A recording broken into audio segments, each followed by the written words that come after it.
श्रीमद् भागवत गीता का दूसरा अध्याय का 17वां श्लोक। सत असत क्या है, इसको कृष्ण भगवान अपने शिष्य अर्जुन से आगे के श्लोक में बताते हैं। अविनाशी तु तत्विद्धि येन सर्वम इदम ततम विनाशम अव्ययस्य अस्य न कचिद कर्तुम अर्हति। कृष्ण भगवान अर्जुन से कहते हैं, अविनाशी तो उसको जान जिससे यह संपूर्ण संसार व्याप्त है। इस अविनाशी का विनाश कोई भी नहीं कर सकता। कृष्ण भगवान अर्जुन से कहते हैं, जैसे सोने के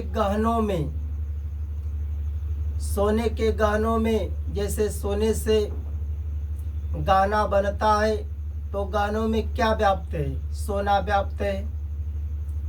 लोहे से बने हुए अस्त्र में लोहा व्याप्त है।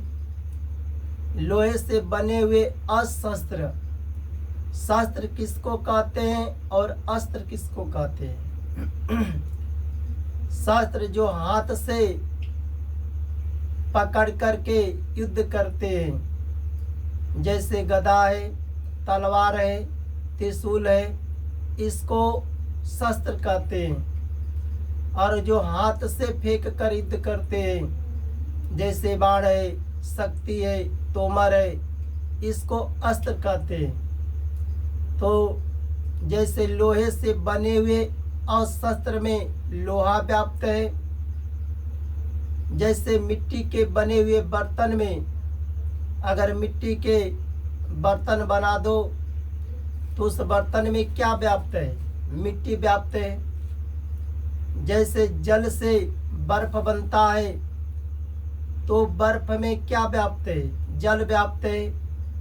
उसी तरह यह संसार में सतत्व व्याप्त है। इस संसार में सबके शरीर में भगवान का अंश आत्मा व्याप्त है। यह शरीरी अव्यय अर्थात अविनाशी है। यह शरीरी आत्मा को शरीरी कहते हैं। यह शरीरी अव्यय अर्थात अविनाशी है। इस अविनाशी का, इस आत्मा का कभी विनाश नहीं हो सकता। इस आत्मा का कोई विनाश नहीं कर सकता। परंतु यह शरीर विनाशी है। यह शरीर का जिसने संपूर्ण संसार में जिसने शरीर को धारण किया है, उस शरीर का विनाश होना ही है। तो यह शरीर क्या है? विनाशी है। यह शरीर निरंतर विनाश की तरफ जा रहा है। इस विनाशी के विनाश को भी कोई रोक नहीं सकता।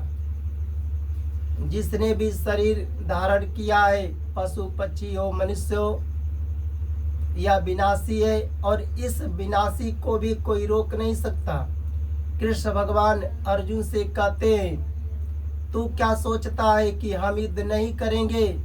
तो या कह रहे हो, चाहे कोई जो मरने वाला है वो नहीं मरेंगे। चाहे तू युद्ध कर या चाहे युद्ध मत कर, इस विनाशी का और अविनाशी में कोई फर्क नहीं पड़ता। जिसने भी इस शरीर को धारण किया है, इस शरीर का विनाश होगा और अविनाशी का विनाश कभी नहीं होगा। यह अविनाशी, यह आत्मा अजर अमर है, इसका कोई विनाश नहीं कर सकता। जय जय श्री राधे राधे।